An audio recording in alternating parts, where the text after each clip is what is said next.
Assalamualaikum warahmatullahi wabarakatuh. Kita sampai pada bagian keempat, membacakan Sirah Nabawiyah karya Syekh Ramadan Al-Buti. Kita sekarang sampai pada mula kisah Nabi. Kita mulai dengan nasab, kelahiran dan penyusuan Nabi SAW. Nasabnya ialah Muhammad bin Abdullah bin Abdul Muthalib. Namanya Saibatul Hamad. Bin Hisham bin Abdi Manaf, namanya Al-Mughirah. Bin Qusay, namanya Zaid. Bin Kilab bin Murrah bin Ka'ab bin Lu'ay bin Ghalib bin Fihr bin Malik bin An-Nadar. Bin Kinanah bin Khuzaimah bin Mudrikah bin Ilyas bin Mudar bin Nazar bin Ma'iddu bin Adnan. Itulah batas nasab Rasulullah yang telah disepakati. Selebihnya dari yang telah disebutkan masih diperselisihkan, akan tetapi hal yang sudah tidak diperselisihkan lagi adalah bahwa Adnan termasuk anak Ismail, Nabiullah bin Ibrahim, kekasih Allah. Allah telah memilihnya Nabi Muhammad SAW dari kabilah yang paling bersih, keturunan yang paling suci dan utama. Tak sedikit pun dari karat-karat jahiliyah menyusut ke dalam nasabnya. Muslim meriwayatkan dengan sanadnya dari Rasulullah SAW, beliau bersabda, Innallaha astafa Kinanah min walad Ismail, wastafa Quraisyan min Kinanah, wastafa Hashiman min Quraisy, wastafani min Bani Hashim. Sungguhnya Allah telah memilih Kinanah dari anak Ismail dan memilih Quraisy dari Kinanah, kemudian memilih Hashim dari Quraisy dan memilihku dari Bani Hashim. Nabi Muhammad SAW dilahirkan pada tahun gajah, yakni tahun saat Abraham al-Ashram berusaha menyerang Mekah dan menghancurkan Ka'bah. Allah lalu menggagalkannya dengan mukjizat yang mengagumkan, sebagaimana diceritakan di dalam Al-Quran. Menurut riwayat yang paling kuat, kelahiran Nabi SAW jatuh pada hari Senin malam 12 Rabiul Awal. Jadi hari Senin malam tanggal 12 Rabiul Awal. Beliau dilahirkan dalam keadaan yatim. Bapaknya Abdullah meninggal ketika ibunya mengandung 2 bulan. Beliau lalu diasuh oleh kakeknya Abdul Muthalib dan disusukannya sebagaimana tradisi Arab waktu itu kepada seorang wanita dari Bani Sa'ad bin Bakar bernama Halimah binti Abu Zu'aib. Para perawi sirah telah sepakat bahwa pedalaman Bani Sa'ad pada waktu itu sedang mengalami musim kemarau yang menyebabkan keringnya ladang peternakan dan pertanian. Tidak lama setelah Nabi Muhammad SAW berada di rumah Halimah, tinggal di kamarnya dan menyusu darinya, menghijaulah kembali tanaman-tanaman di sekitar rumahnya, sehingga kambing-kambingnya pulang kandang dengan perut kenyang dan syarat air susu. Selama keberadaan Nabi SAW di pedalaman Bani Sa'ad terjadilah peristiwa pembelahan dada sebagaimana diriwayatkan oleh Muslim. Kemudian beliau dikembalikan kepada ibunya setelah genap berumur 5 tahun. Ketika sudah berumur 6 tahun, ibunya Aminah meninggal dunia. Setelah itu beliau berada dalam asuhan kakeknya Abdul Muthalib. Setelah genap berusia 8 tahun, ia ditinggal mati oleh kakeknya. Setelah itu ia diasuh oleh pamannya Abu Thalib. Beberapa ibrah dari bagian sirah Nabawi, dari bagian sirah Nabi SAW di atas dapat diambil beberapa prinsip dan pelajaran yang penting. Antara lain sebagai berikut. 1. Di dalam nasab Nabi SAW yang mulia tersebut terdapat beberapa dalil yang jelas bahwa Allah mengutamakan bangsa Arab dari semua manusia dan mengutamakan Quraisy dari semua kabilah yang lain. Hal ini dengan jelas dapat kita baca pula di dalam hadis yang diriwayatkan oleh Muslim. Juga terdapat hadis-hadis lain yang semakna, diantaranya hadis yang diriwayatkan oleh Tirmidzi. Nabi SAW pernah berdiri di atas mimbar kemudian bersabda, Man ana? Faqalu anta Rasulullah alaikas salam. Faqala ana Muhammad ibnu Abdillah ibnu Abdul Muthalib Innallaha khalaqal khalq thumma ja'alahum firqataini faja'alani fi khairihim firqah thumma ja'alahum qabaila faja'alani fi khairihim qabilah thumma ja'alahum buyutan faja'alani fi khairihim baitan wa khairuhum nafsah. Siapakah aku? Para sahabat menjawab, engkau adalah Rasulullah, semoga keselamatan atasmu. Nabi SAW bersabda, aku adalah Muhammad bin Abdul Muthalib. Sesungguhnya Allah menciptakan makhluk manusia, kemudian dia menjadikan mereka dua kelompok, lalu menjadikan aku di dalam kelompok yang terbaik. Kemudian dia menjadikan mereka beberapa kabilah dan menjadikan aku di dalam kabilah yang terbaik. Kemudian dia menjadikan mereka beberapa rumah dan menjadikan aku di dalam rumah yang terbaik dan paling baik jiwanya. Ini diambil dari At-Tirmidzi, Kitabul Manaqib. Ketahuilah bahwa di antara konsekuensi mencintai Rasulullah SAW ialah mencintai kaum dan kabilah di mana Rasulullah SAW lahir. Bukan dari segi individu dan jenis, melainkan dari segi hakikat semata. Karena hakikat Arab Quraisy telah mendapatkan kehormatan dengan bernasabnya Rasulullah SAW kepada kabilah tersebut. Hal ini tidaklah bertentangan dengan adanya orang-orang Arab atau Quraisy yang menyimpang dari jalan Allah dan merosot tingkat kehormatan Islamnya. Penyimpangan atau kemerosotan ini secara otomatis akan memutuskan dan menghapuskan kaitan nisbat antara mereka dan Rasulullah SAW. Bukan suatu kebetulan. Ini yang kedua. Yang kedua, bukan suatu kebetulan jika Rasulullah SAW dilahirkan dalam keadaan yatim. Kemudian tidak lama kehilangan kakeknya juga, sehingga pertumbuhan pertama kehidupannya jauh dari asuhan bapak dan tidak mendapat kasih sayang dari ibunya. Allah telah memilihkan pertumbuhan ini untuk nabinya karena beberapa hikmah. Di antara hikmah tersebut adalah agar musuh Islam tidak mendapat jalan untuk memasukkan keraguan di dalam hati atau menuduh bahwa Nabi Muhammad SAW telah mereguk susu dakwah dan risalahnya semenjak kecil dengan bimbingan dan arahan bapaknya dan kakeknya dan Abdul Muthalib pamannya.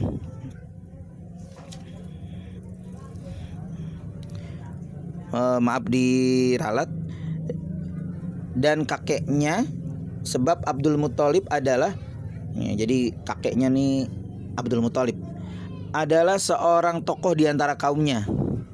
Kepadanya lah diserahkan tanggung jawab memberi jamuan, makan dan minum para hujaj, orang-orang yang berangkat haji. Adalah wajar bila seorang kakek atau bapak membimbing dan mengarahkan cucu atau anaknya kepada warisan yang dimilikinya. Hikmah, Allah telah menghendaki agar musuh-musuh Islam tidak menemukan jalan kepada keraguan seperti ini, sehingga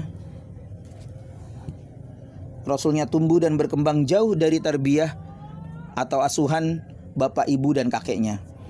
Masa kanak-kanaknya yang pertama sesuai dengan kehendak Allah, bahkan harus dijalani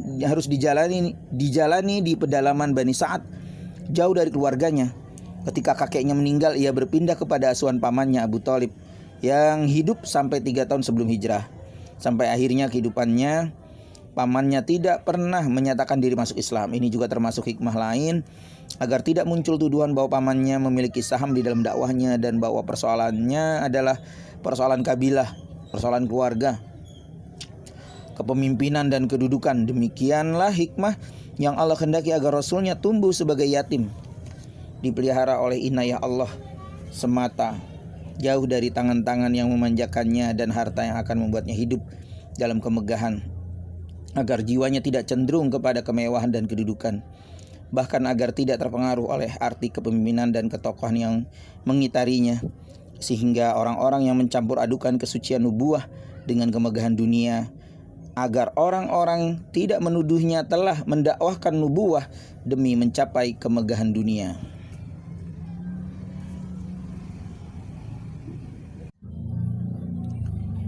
Para perawi sirah nabawiyah telah sepakat bahwa ladang-ladang Halimah As-Sa'diyah kembali menghijau setelah sebelumnya mengalami kekeringan. Susu dari kambing, unta yang sudah tua, dan telah berhenti meneteskan air susu, bahkan kembali memproduksi air susu lagi. Kejadian ini menunjukkan ketinggian derajat dan martabat Rasulullah SAW di sisi Allah. Bahkan semenjak kecilnya, di antara bentuk kemuliaan Allah kepadanya yang paling menonjol adalah pemuliaan Allah kepada rumah Halimah As-Sa'diyah lantaran keberadaannya dan penyusuannya di rumah itu. Hal ini tidak aneh sebab syariat Islam juga mengajarkan kepada kita agar pada waktu terjadi kemarau kita meminta hujan kepada Allah dengan perantaran orang-orang soleh dan keluarga rumah Rasulullah SAW karena mengharap terkabulnya doa kita. Kehadiran dan keberadaan Rasulullah di tempat ini menjadi sebab utama bagi datangnya keberkahan dan pemulihan ilahi. Ini karena Rasulullah SAW merupakan rahmat bagi manusia sebagaimana ditegaskan Allah dalam firman-Nya. Dan kami tidak mengutus kamu kecuali sebagai rahmat bagi seluruh alam. Rahmatan lil alamin. Peristiwa pembelahan dada yang dialami oleh Rasulullah SAW ketika berada di pedalaman Bani Sa'ad dianggap sebagai salah satu pertanda kenabian dan isyarat pemilihan Allah kepadanya untuk suatu perkara besar dan mulia. Peristiwa ini telah diriwayatkan dengan beberapa riwayat yang sahih dan dari banyak sahabat. Di antaranya adalah Anas bin Malik dalam suatu riwayatnya yang dikeluarkan oleh Muslim bahwa Rasulullah SAW didatangi oleh Jibril ketika beliau sedang bermain-main dengan anak-anak sebayanya. Kemudian Jibril mengambilnya dan menelentangkannya, lalu membelah hati dadanya dan mengeluarkannya. Kemudian mengeluarkan suatu gumpalan alaqah darinya. Lantas berkata, ini adalah bagian setan yang ada padamu. Kemudian mencuci dengan bejana dari emas dengan air zam-zam, lalu mengembalikannya ke tempat semula. Melihat peristiwa ini, anak-anak yang sedang bermain dengannya lari menuju ibu susunya seraya berseru, Muhammad telah dibunuh. Mereka kemudian mendatanginya dengan penuh cemas. Tujuan peristiwa ini, wallahu a'lam, bukan untuk mencabut kelenjar kejahatan di dalam jasad Rasulullah SAW. Hal ini karena jika kejahatan itu sumbernya terletak pada kelenjar yang ada di dalam jasad atau pada gumpalan yang ada pada salah satu bagiannya, niscaya orang jahat bisa menjadi baik bila melakukan operasi bedah. Akan tetapi tampaknya tujuan peristiwa tersebut adalah sebagai pengumuman terhadap suatu perkara. Rasulullah SAW mempersiapkan untuk mendapatkan pemeliharaan, ismah dan wahyu semenjak kecilnya dengan sarana-sarana material. Ini terjadi agar manusia lebih mudah mengimani Rasulullah SAW dan membenarkan risalahnya. Dengan demikian, peristiwa tersebut merupakan operasi pembersihan spiritual, tetapi melalui proses fisik empirik sebagai pengumuman ilahi kepada manusia. Apapun hikmah peristiwa tersebut, kita tidak boleh karena kesohihan riwayatnya berusaha mencari jalan keluar untuk mengeluarkan hadis tersebut dari makna hakiki dan lahiriah dengan takwil-takwil yang jauh dan dibuat-buat. Hanya orang yang lemah imannya yang akan melakukannya. Kita harus mengetahui bahwa kriteria penerimaan kita terhadap suatu kabar hadis adalah kebenaran dan kesahihan riwayatnya bila telah terbukti kesohihannya. Jadi kalau sahih berarti terbukti. Tidak ada pilihan lain kecuali harus menerimanya dengan jelas secara bulat. Selanjutnya kriteria kita untuk memahaminya ialah penunjukan bahasa dan hukumnya. Dalam hal itu, asal setiap perkataan adalah hakikat, seandainya setiap pembaca dan pembahas diperbolehkan untuk memalingkan setiap perkataan dari hakikatnya sebagai kepada berbagai dolalah majaziyah, artinya penunjukan di luar arti hakikat, niscaya ia akan memilih dengan bahasa dan penunjukannya. Akibatnya terjadilah berbagai pemahaman yang membingungkan orang. Selanjutnya, mengapa kita harus mencari takwil dan berusaha mengingkari hakikat? Sesungguhnya sikap ini hanya akan dilakukan oleh orang yang imannya kepada Allah dan keyakinannya kepada Nabi Muhammad SAW sangat lemah. Jika tidak, betapa mudahnya meyakini setiap riwayat yang sahih, baik diketahui hikmahnya maupun tidak. Perjalanan Rasulullah SAW yang pertama ke Syam dan usahanya mencari rizki. Ketika berusia 12 tahun, Rasulullah SAW diajak pamannya Abu Thalib pergi ke Syam.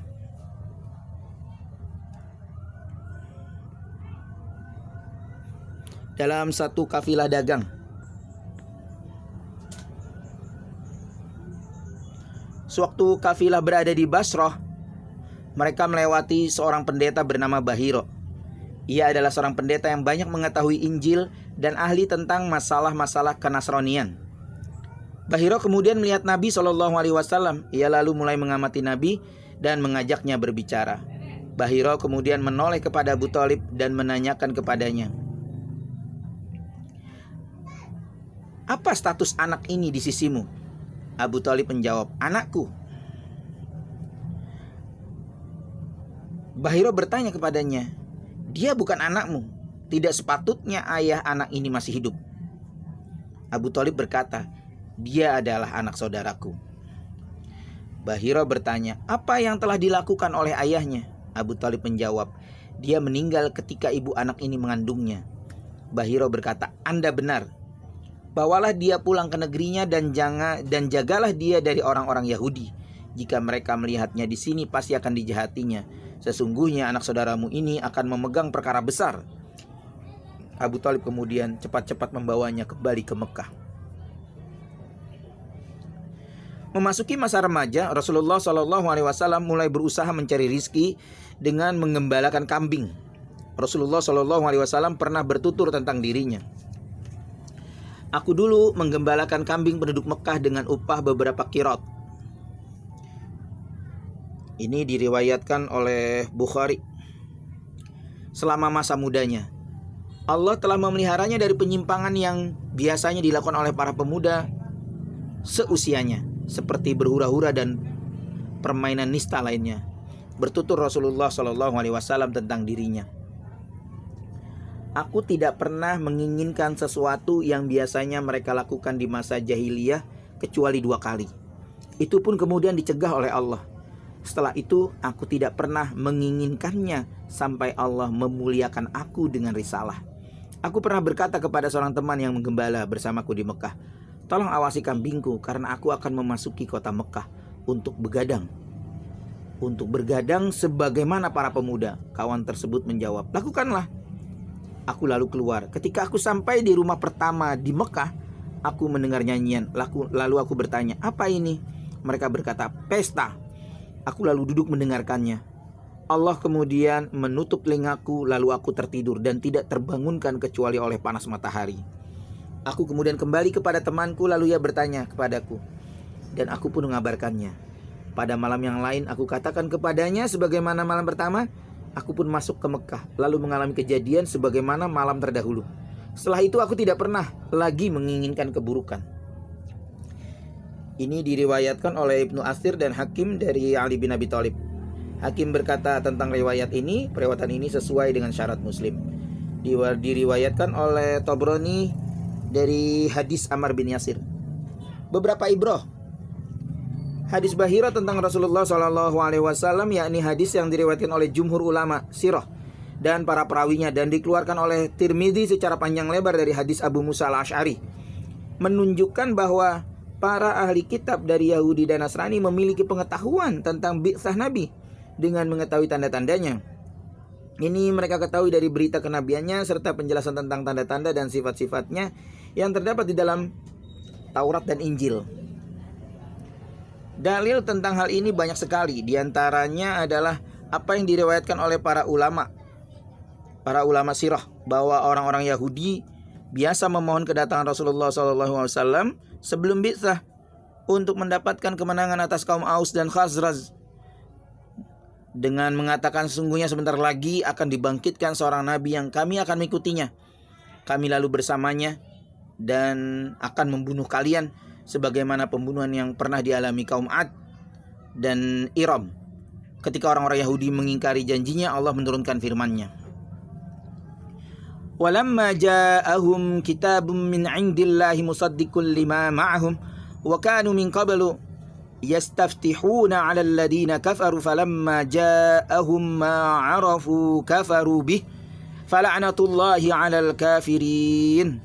Dan setelah datang kepada mereka Al-Quran dari Allah yang membenarkan apa yang ada pada mereka, padahal sebelumnya mereka biasa memohon kedatangan Nabi untuk mendapatkan kemenangan atas orang-orang kafir, maka setelah datang kepada mereka apa yang telah mereka ketahui, mereka lalu ingkar kepadanya. Maka laknat Allah atas orang-orang yang ingkar itu. Al-Baqarah ayat 89.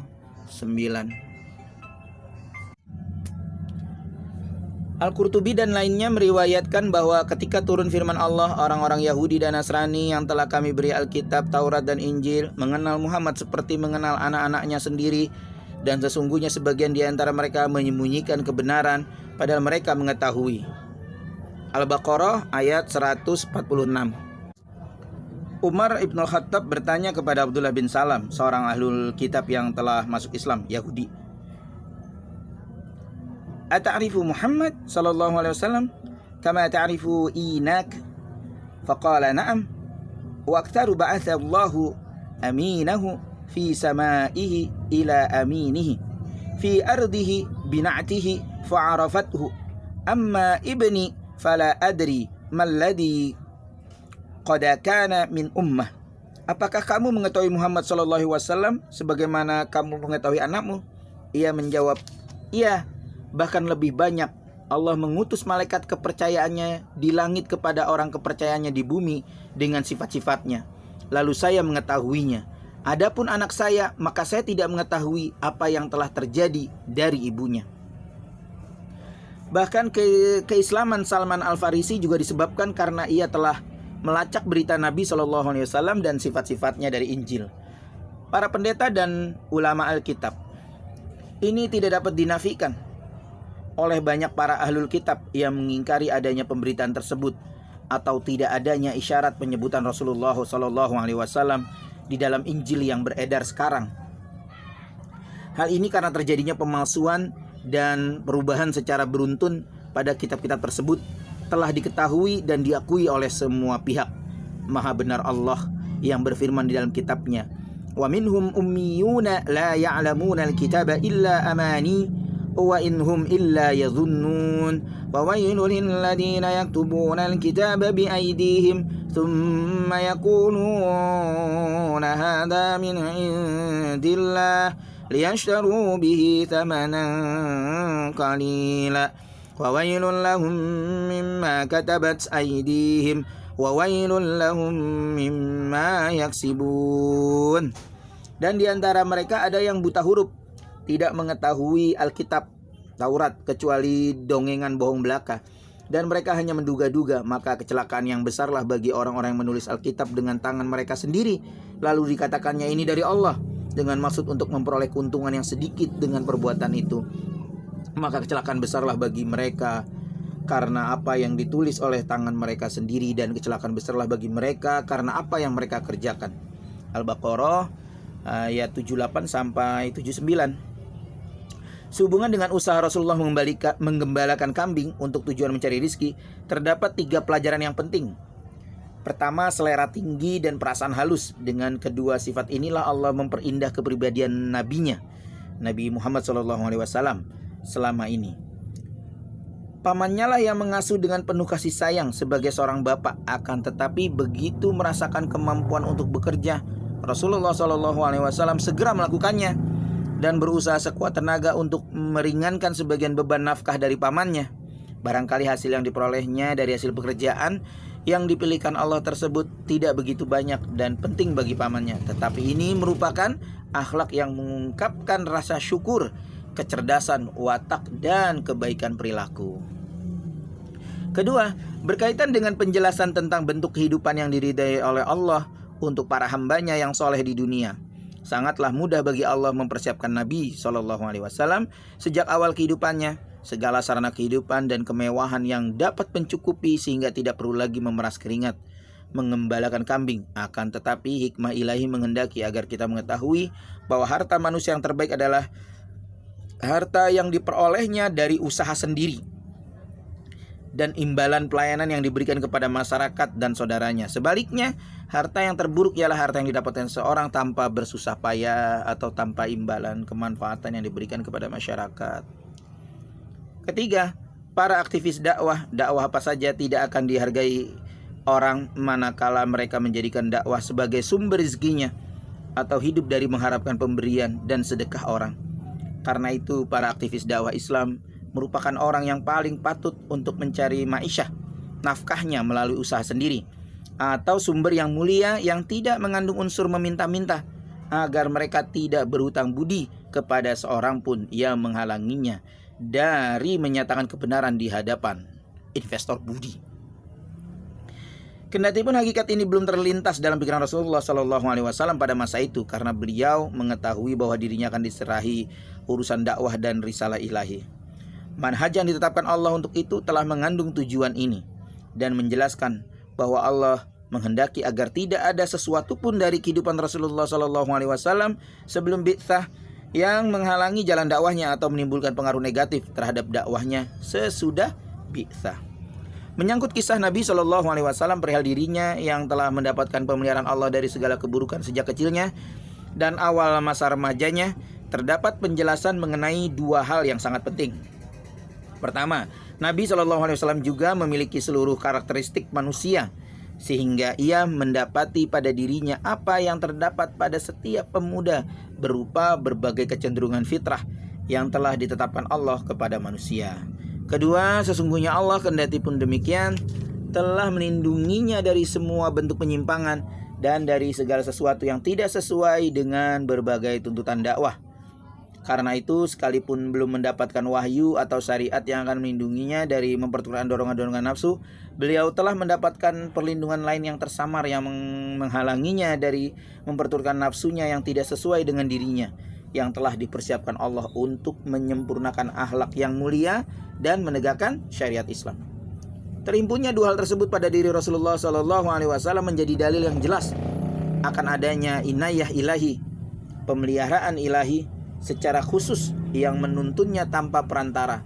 Faktor-faktor yang lazim, yang biasa, seperti pembinaan dan pengarahan. Siapakah gerangan yang mengarahkannya ke jalan maksuman ini? Maksum, jalan bersih, tanpa dosa. Padahal semua orang di sekitarnya, keluarganya, kaum dan tetangga asing sama sekali dari jalan tersebut, tersesat jauh dari arah jalan tersebut. Jelas, hanya inayah ilahilah yang memberikan kepada pemuda Muhammad SAW ini jalan terang berupa cahaya yang menembus lorong-lorong jahiliyah, termasuk tanda-tanda besar yang menunjukkan kenabian yang diciptakan dan disiapkan Allah untuknya, juga menunjukkan bahwa arti kenabian merupakan asas pembentukan kepribadian dan arah kehidupannya, baik menyangkut kejiwaan maupun pemikiran. Tidaklah sulit bagi Allah untuk mencabut sejak kelahiran Rasulullah dorongan-dorongan naluriahnya kepada kesenangan syahwat dan hawa nafsu. Dengan demikian, beliau tidak akan pernah sama sekali menitipkan kambing gembalaannya kepada temannya untuk turun ke rumah-rumah Mekah mencari orang-orang yang begadang dan berhura-hura. Akan tetapi hal tersebut tidak menunjukkan pada saat itu kepada kelainan-kelainan pada tatanan kejiwaannya, karena gejala ini ada contohnya pada setiap zaman. Jadi tidak ada sesuatu yang menunjukkan kepada pemeliharaan tersembunyi yang memalingkannya dari sesuatu yang tidak layak, di samping adanya dorongan-dorongan naluriah terhadapnya. Allah menghendaki agar manusia mengetahui inayah ilahi ini kepada Rasulullah SAW, sehingga akan memudahkan keimanan terhadap risalahnya dan menjauhkan faktor-faktor keraguan terhadap kebenarannya.